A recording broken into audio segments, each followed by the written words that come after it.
नमस्ते, वणक्कम।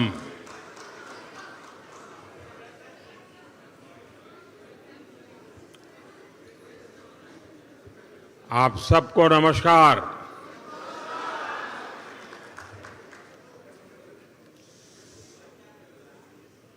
इंडोनेशिया आने के बाद, बाली आने के बाद हर हिंदुस्तानी को एक अलग ही अनुभूति होती है, एक अलग ही एहसास होता है।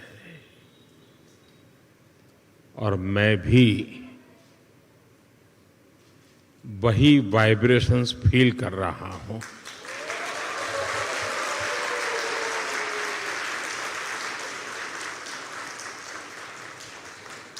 जिस जगह के साथ भारत का हजारों वर्षों का रिश्ता रहा हो और जिसके बारे में सुनते रहते हो कि हजारों साल में अनेक पीढ़ियां आई चली गई, लेकिन उस परंपरा को कभी ओझल नहीं होने दिया। हजारों साल से उस परंपरा को जीना, पीढ़ी दर पीढ़ी उस परंपरा को जानना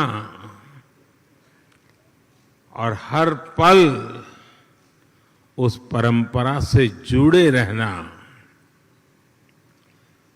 वहां के लोग, उस धरती एक अलग ही आनंद देती है, अलग ही आनंद की अनुभूति कराती है। आप कल्पना कर सकते हैं, आज जिस समय मैं आपसे बात कर रहा हूं, हम यहां बाली में बैठे हैं, बाली की परंपराओं के गीत गा रहे हैं। उसी समय जब मैं आपसे बात कर रहा हूं, इसी पल बाली से 1500 किलोमीटर दूर भारत के कटक शहर में महानदी के किनारे बाली यात्रा का महोत्सव चल रहा है, जिसे बाली यात्रा कहते हैं।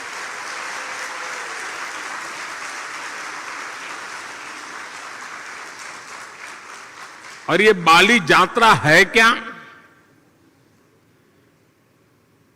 ये महोत्सव भारत और इंडोनेशिया के बीच हजारों वर्षों के ट्रेड रिलेशंस को सेलिब्रेट करता है। इंडोनेशिया के लोग इस बार की बाली यात्रा के फोटो इंटरनेट पर देखेंगे तो उन्हें वाकई गर्व होगा, आनंद होगा, उत्साह से भर जाएंगे। और कई वर्षों बाद, बीच में कोरोना के कारण जो दिक्कतें आई, उसके कारण कुछ रुकावटें आई थी, और अब कई वर्षों बाद बाली यात्रा, ये महोत्सव उड़ीसा में बहुत ही बड़े स्केल पर भव्यता के साथ, दिव्यता के साथ, लाखों लोगों की भागीदारी के साथ, मास पार्टिसिपेशन के साथ अभी मनाया जा रहा है। मुझे बताया गया कि वहां के लोग ये बाली यात्रा के स्मरण में एक स्पर्धा चला रहे हैं। कहते हैं कि कागज के नाव बना करके बहाए जाएंगे, और वो वर्ल्ड रिकॉर्ड करने के मूड में है। इसका मतलब ये हुआ कि उड़ीसा में आज जो लोग इकट्ठा हुए हैं, उनका शरीर वहां है, लेकिन मन बाली में है, आप लोगों के बीच में है। साथियों, हम लोग अक्सर बातचीत में कहते हैं इट्स अ स्मॉल वर्ल्ड, ऐसा ही शब्द है, it's a small world. Bharat और इंडोनेशिया के संबंधों को देखें तो ये शब्द नहीं है, ये हमें सच्चाई नजर आती है, सटीक बैठता है। समंदर की विशाल लहरों ने भारत और इंडोनेशिया के संबंधों को लहरों की तरह ही उमंग से भरा है, जीवंत रखा है। कभी थकान महसूस नहीं हुई, वो लहरें जैसे चलती रहती हैं, हमारा नाता भी वैसा ही जीवंत रहता है।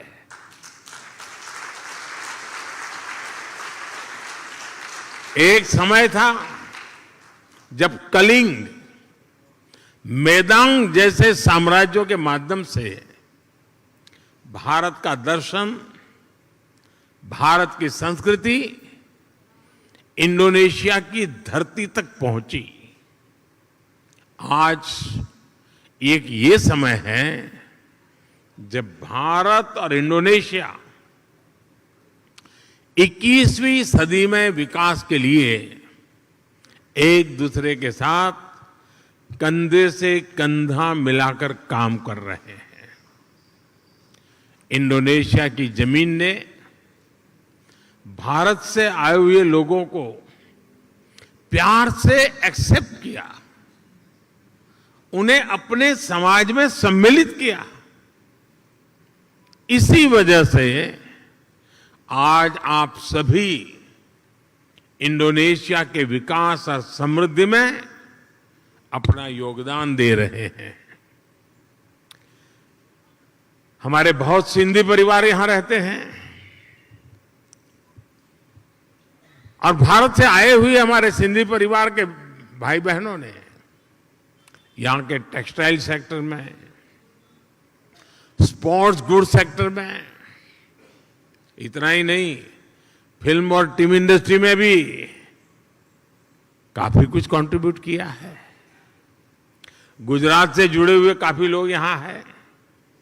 जेम्स, डायमंड्स, माइंस, इवन खेती, किसानी, उसमें भी वो लोग नजर आते हैं।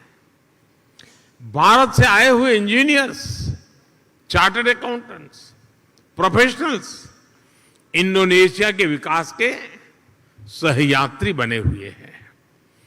कितने ही तमिल भाषी कलाकार यहां की संस्कृति, यहां के आर्ट्स को और समृद्ध करने में अपना योगदान दे रहे हैं। मुझे याद है जब 3-4 साल पहले इंडोनेशिया के बप्पा नयोमान न्यू आर्टा जी को भारत ने पद्मश्री से सम्मानित किया था, उस समय भारत का राष्ट्रपति भवन तालियों की गड़गड़ाहट से गूंजता ही रहता था। उनकी बनाई कलाकृति गरुड़ विष्णु केनकाना का कोई शायद हिंदुस्तानी ऐसा नहीं होगा जो उसकी प्रशंसा न करता हो। ऐसे ही इंडोनेशिया के वायन दिव्या और आगोस इंदिरा उदयन जी, उनको जब पद्म सम्मान मिला था तो मुझे उनके बारे में काफी कुछ जानने का, निर्णय करने से पहले मुझे काफी कुछ उनके विषय में जानने का मौका मिला। आगोस इंदिरा उदयन जी, आप भली भांति परिचित हैं उनसे, और आज यहाँ मौजूद भी हैं। वो बाली में महात्मा गांधी के विचारों को आगे बढ़ाने के लिए जी जान से जुटे हुए हैं।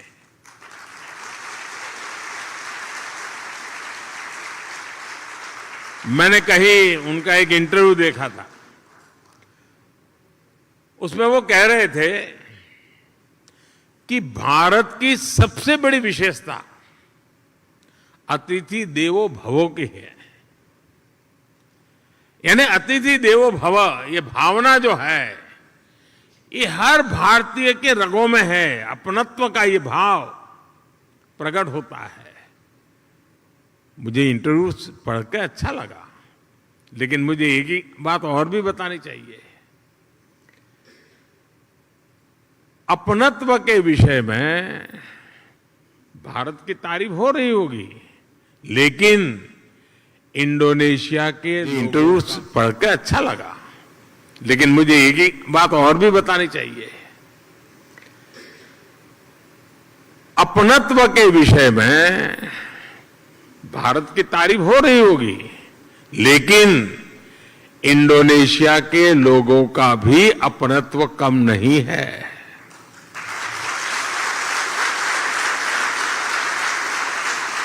जब मैं यहां पिछली बार जाकार्ता में आया था, इंडोनेशिया के लोगों ने जो स्नेह दिया, जो प्यार दिया, मैंने उसे करीब से देखा था, महसूस किया था। इतना मान, सम्मान, प्यार, स्नेह, अपनापन, क्या कुछ नहीं था। और मुझे याद है, राष्ट्रपति जोको विडोडो जी के साथ पतंग उड़ाने में मुझे जो मजा आया था, हम दोनों पतंग उड़ाने चले गए थे, वो अद्भुत था। और मेरी तो गुजरात में संक्रांति पर पतंग उड़ाने की बड़ी ट्रेनिंग रही है। और मुझे पता है, यहां इंडोनेशिया में भी संक्रांति पर खूब पतंग उड़ाई जाती है। यहां पास में, और ऐसा नहीं है कि भारत और इंडोनेशिया का साथ सिर्फ सुख का है, आनंद का है, अच्छा है तब नाता है, ऐसा नहीं है। हम सुख दुख के साथी हैं। अगर सुख में साथी हैं, तो हम दुख में भी उतने ही साथी हैं।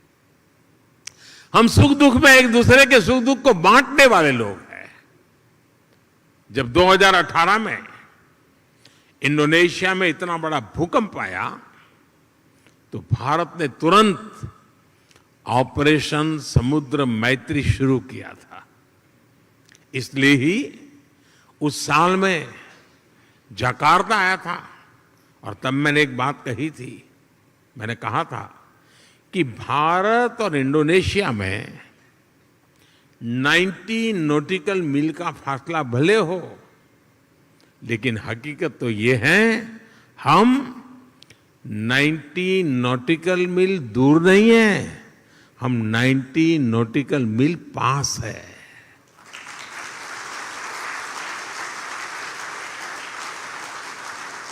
साथियों, जीवन के पग पग पर, क्षण क्षण में ऐसा कितना कुछ है जिससे भारत और इंडोनेशिया ने मिलकर के अब तक सहज कर रखा है।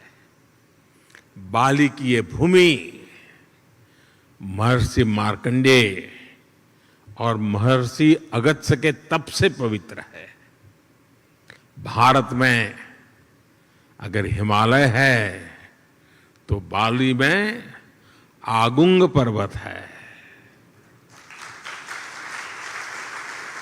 भारत में अगर गंगा है, तो बाली में तीर्था गंगा है। हम भी भारत में हर शुभ कार्य का श्री गणेश करते हैं।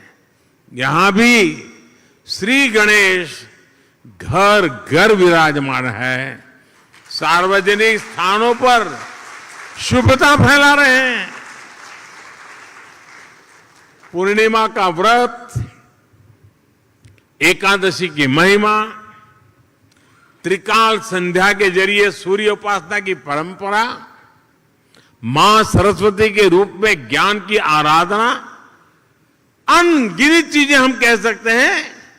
ऐसी बहुत सी बातें हैं जो हमें जोड़े रखती हैं, जोड़ती रहती हैं।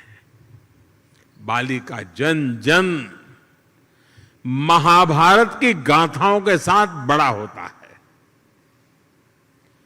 और मैं तो द्वारकाधीश भगवान कृष्ण की धरती गुजरात से यहां पला बड़ा हूं। मेरा तो जीवन वहीं बीता हुआ है। बाली के लोगों की जैसी आस्था महाभारत के लिए है, भारत में लोगों की वैसी आत्मीयता बाली के लोगों के लिए भी है। आप यहां पर भगवान विष्णु और भगवान राम की आराधना करते हैं, और हम जब भारत में भगवान राम की जन्मभूमि पर भव्य राम मंदिर की नींव रखी जाती है, तो इंडोनेशिया की रामायण परंपरा को भी गर्व से याद करते हैं।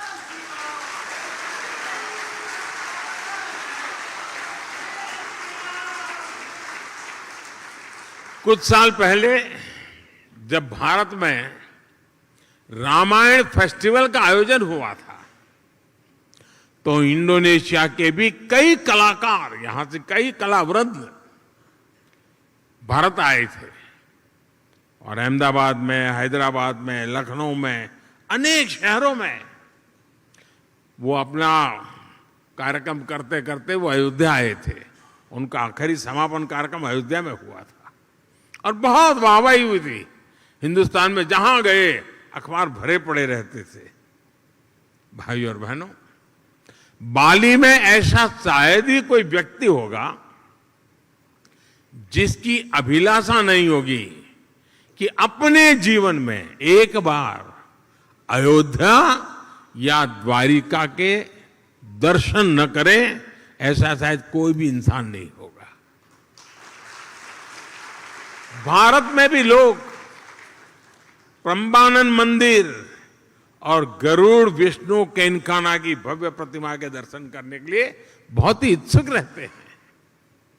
कोरोना काल से पहले एक साल में ही 5 लाख से ज्यादा भारतीयों का अकेले बाली आना ही इसकी गवाही देता है।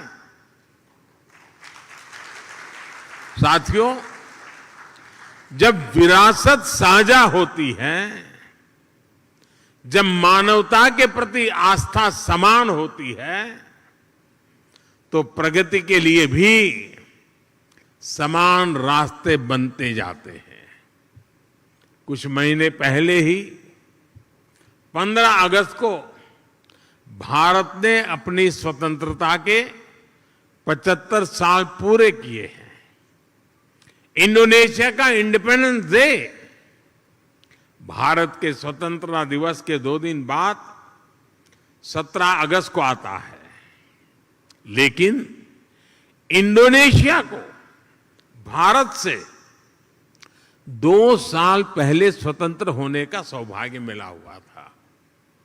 इंडोनेशिया से सीखने के लिए भारत के पास बहुत कुछ है, और अपनी 75 वर्षों की विकास यात्रा से भारत के पास भी इंडोनेशिया को देने के लिए बहुत कुछ है।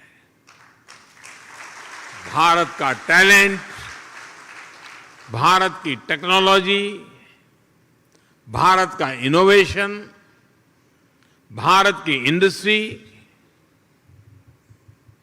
आज इन सारी बातों ने दुनिया में अपनी एक पहचान बनाई है। आज विश्व की अनगिनत कंपनियां ऐसी हैं, कई बड़ी कंपनियां ऐसी हैं जिसके सीईओ भारतीय मूल के हैं। आज दुनिया में जितने यूनिकॉर्न बनते हैं ना, 10 में से 1 यूनिकॉर्न भारत का होता है। आज भारत दुनिया की फास्टेस्ट ग्रोइंग लार्ज इकोनॉमी है। आज भारत डिजिटल लेन देन में दुनिया में नंबर 1 है। आज भारत ग्लोबल फिनटेक के मामले में दुनिया में नंबर 1 है। आज भारत आईटी बीपीएन के लिए आउटसोर्सिंग में दुनिया में नंबर 1 है।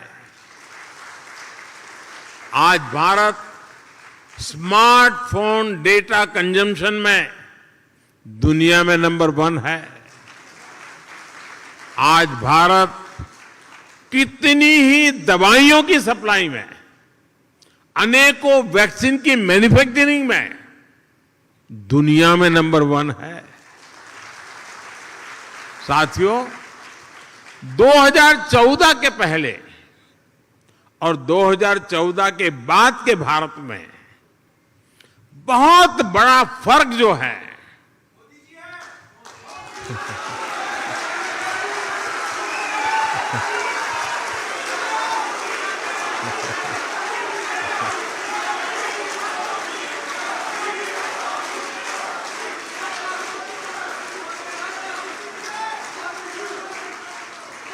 वो जो बहुत बड़ा फर्क है वो मोदी नहीं है,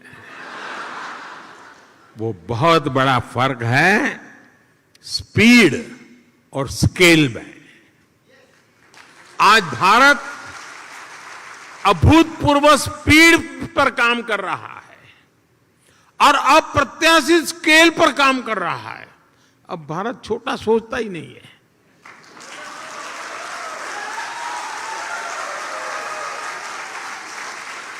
स्टैच्यू बनाएगा तो दुनिया में सबसे बड़ा, स्टेडियम बनाएगा तो दुनिया में सबसे बड़ा। 2014 के बाद से भारत ने 320 मिलियन से अधिक बैंक अकाउंट खोले हैं, बैंक में खाते खोले हैं।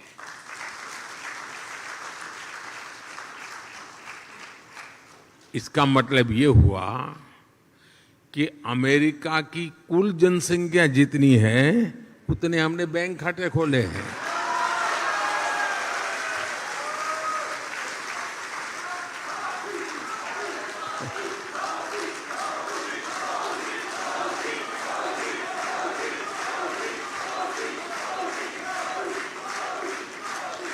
दो 2014 के बाद से भारत ने करीब 3 करोड़ गरीब नागरिकों के लिए मुफ्त घर बनाए हैं। घर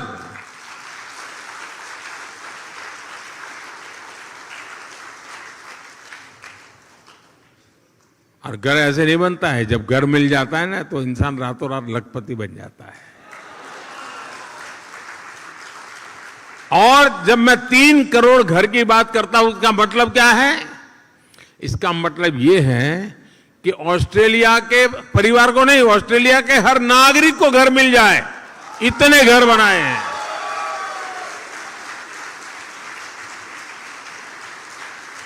पिछले 7-8 साल में भारत ने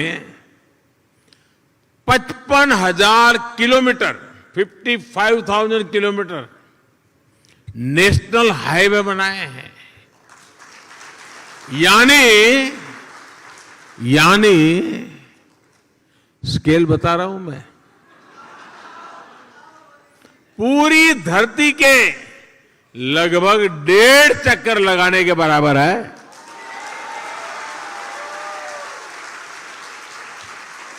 आज भारत आयुष्मान भारत योजना के तहत जितने लोगों को 5 लाख रुपए तक के मुफ्त इलाज की सुविधा दे रहा है, 5 लाख रुपए तक अगर उसका मेडिकल बिल 1 साल का बनता है तो जिम्मा सरकार उठाती है। इसका बेनिफिट कितना लोगों को मिलता है? 5 लाख रुपए तक की मेडिकल सुविधा जो मिलती है वो पूरे यूरोपियन यूनियन की कुल आबादी से ज्यादा लोगों को मिलती है।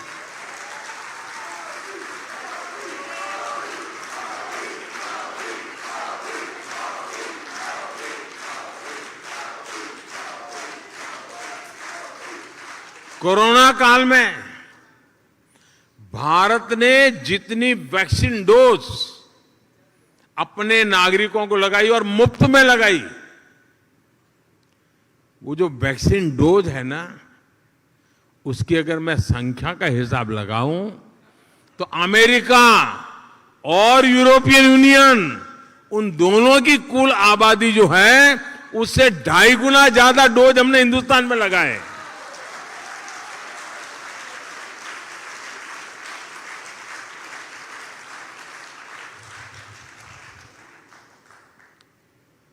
ये जब सुनते हैं तो आपका सीना चौड़ा होता है कि नहीं होता है? आपको गर्व होता है कि नहीं होता है? आपका माथा ऊंचा होता है कि नहीं होता है? और इसलिए मैं कहता हूं कि भारत बदला है। साथियों, आज का भारत अपनी विरासत पर गर्व करते हुए, अपनी विरासत को समृद्ध करते हुए, जड़ों से जुड़े रह करके आसमान छूने के लक्ष्य के साथ विकसित भारत बनाने के लक्ष्य को लेकर के अब निकल पड़ा है।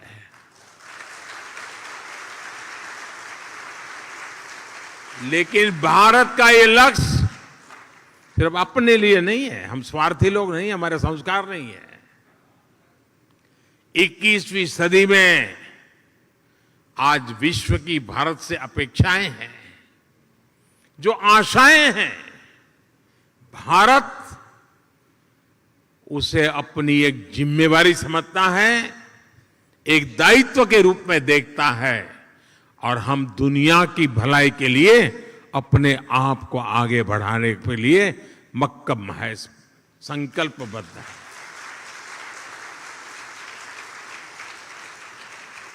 आज अपने विकास के लिए भारत जब अमृत काल का रोडमैप तैयार करता है, तो उसमें दुनिया की आर्थिक राजनीतिक आकांक्षाओं का भी समावेश है।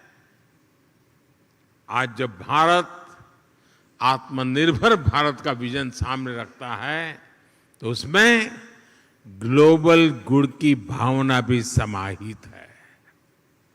रिन्यूएबल एनर्जी के क्षेत्र में भारत ने वन सन, वन वर्ल्ड, वन ग्रिड का मंत्र दिया है।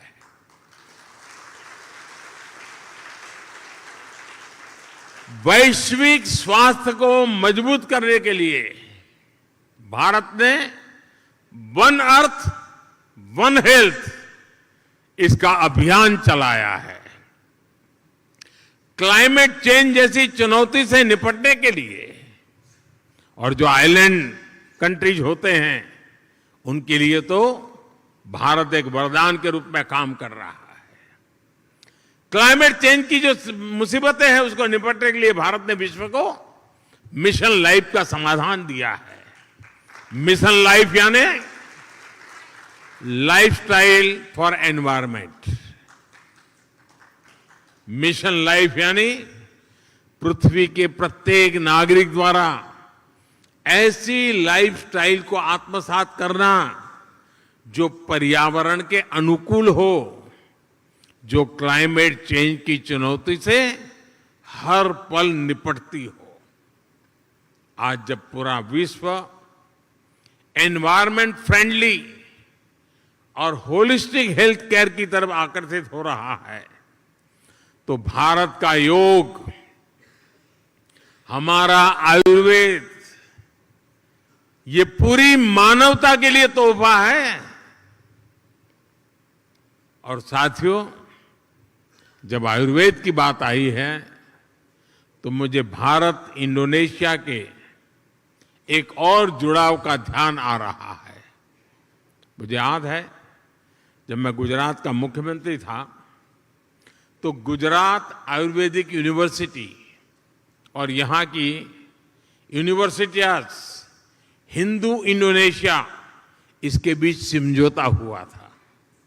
मुझे खुशी है कि इसके कुछ ही वर्ष बाद यहाँ की इस यूनिवर्सिटी में आयुर्वेद हॉस्पिटल की भी स्थापना हुई।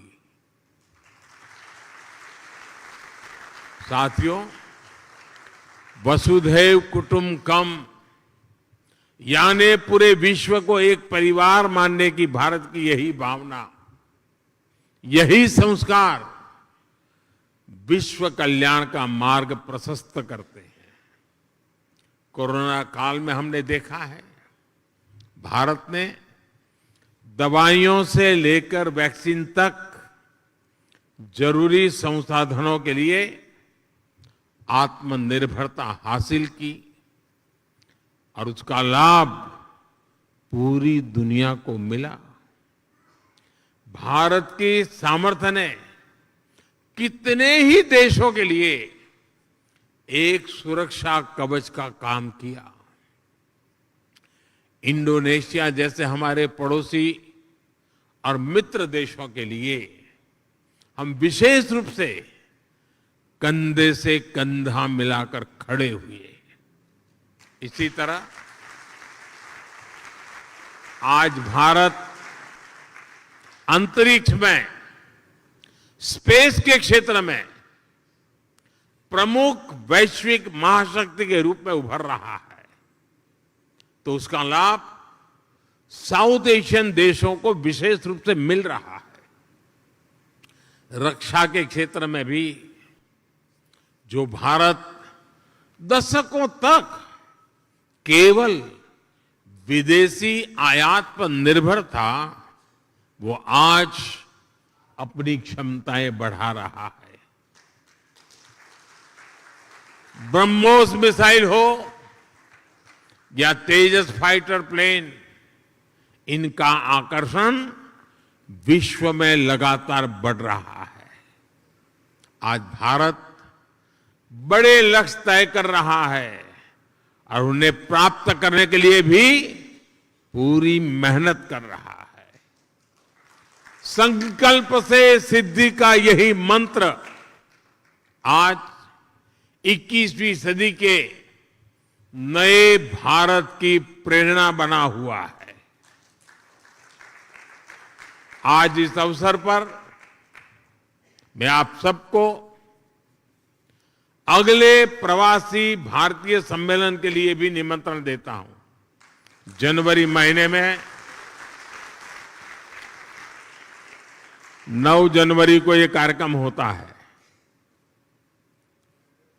इस बार ये आयोजन मध्य प्रदेश के इंदौर में होगा और इंदौर वो नगर है जो पिछले 5-6 बार से देश में स्वच्छ शहर के नाम पर हिंदुस्तान में नंबर 1 रहता है।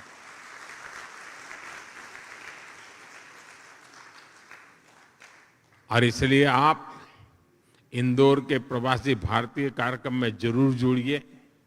अपने निजी काम से लिए आ रहे हैं तो भी तारीख उसके साथ एडजस्ट कीजिए। और जब आप इंदौर आएंगे तो उसके 1-2 दिन के बाद ही अहमदाबाद में काइट फेस्टिवल होता है। इंडोनेशिया वाले काइट फेस्टिवल में न जाए ऐसा हो सकता है क्या? और जब आप आए, अकेले मत आना, सिर्फ अपने परिवार को ही लेकर के आकर के रुक मत जाना। कुछ इंडोनेशियन परिवारों को भी साथ ले आइए।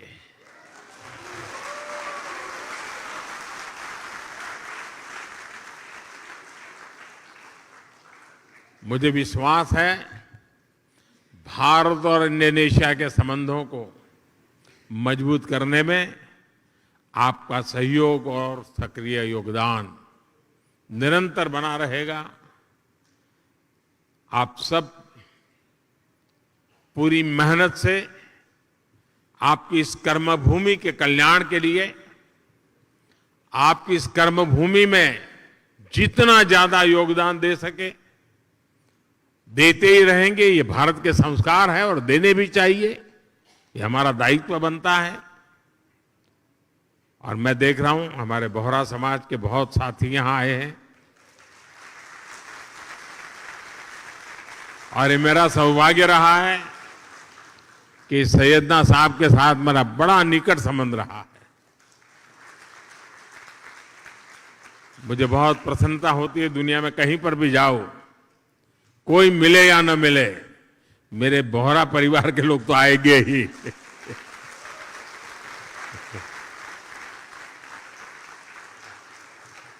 साथियों, आप इतनी बड़ी तादाद में यहां आए, समय निकाल करके आए और उमंग और उत्साह से भरे हुए हैं। और मैं देख रहा हूं कि उड़ीसा में बाली यात्रा में जितना उमंग है, उतना ही उमंग यहां नजर आ रहा है मुझे।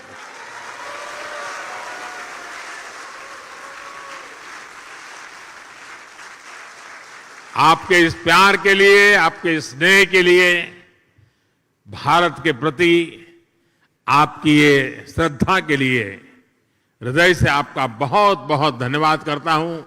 अनेक अनेक शुभकामनाएं देता हूं। धन्यवाद साथियों।